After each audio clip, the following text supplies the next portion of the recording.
Hi, I'm Miriam Spritzer with Brazilian television. I'm obsessed a little bit with this part of story because of history because it's such a meaningful moment and it's kind of recent.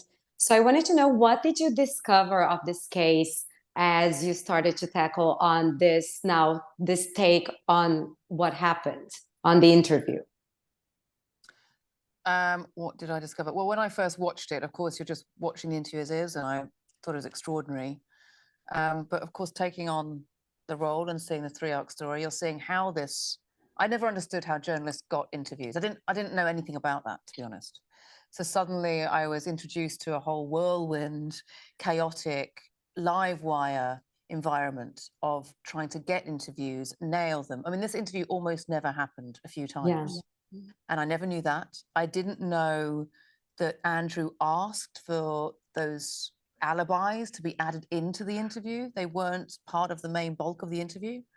I didn't quite understand how much Emily and the Newsnight team, or certainly Emily, how much she was involved in writing the news or deciding what the news stories are for each day. And I always just thought, as a newsreader, you'd be just reading off a teleprompter.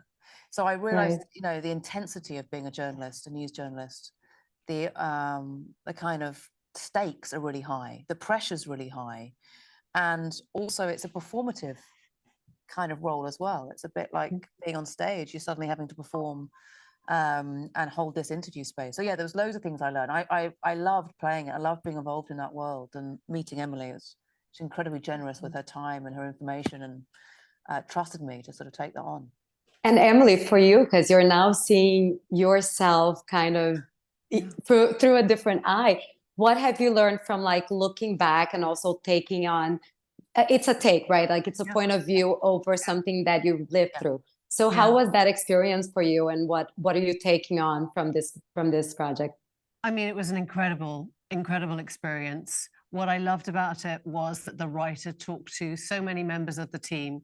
So you get not just my take, not just my interpretation, but you get a 360 understanding of all the different narratives and all the different team members and our recollections and their memories. What did I take away from it was a sense, actually, that there should be no limit on the kind of journalism that you think you can do.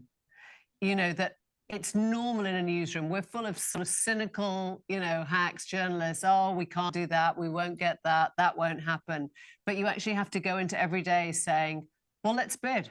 Let's try. Let's ask. Because if you don't, you will never know. And so I guess, that is something really important, that you have to believe that you can do anything with the power of journalism.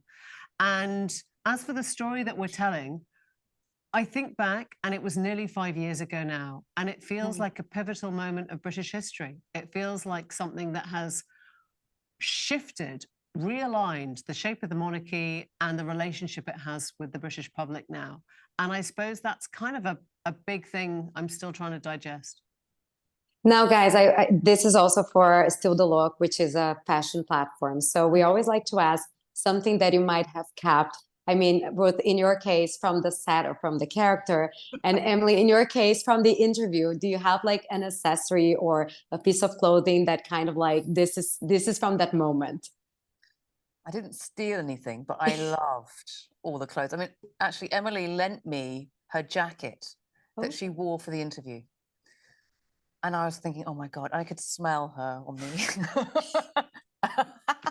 And I was like, wow, this is extraordinary. I'm wearing the jacket. She also lent me her bag. So I had her handbag and I carried that with me everywhere.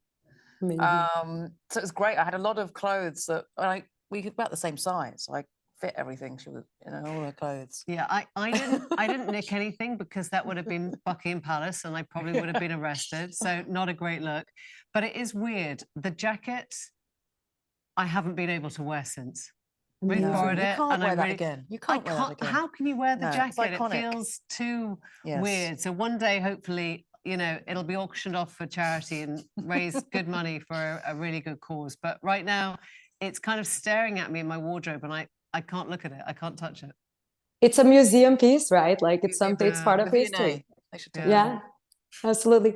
Thank you so much. And again, congratulations on Thank you. On this, and also congratulations on the interview again, because it was outstanding to watch that as well. Oh, So it's really thank you, lovely to guys. speak to you. Thank you. Thank you.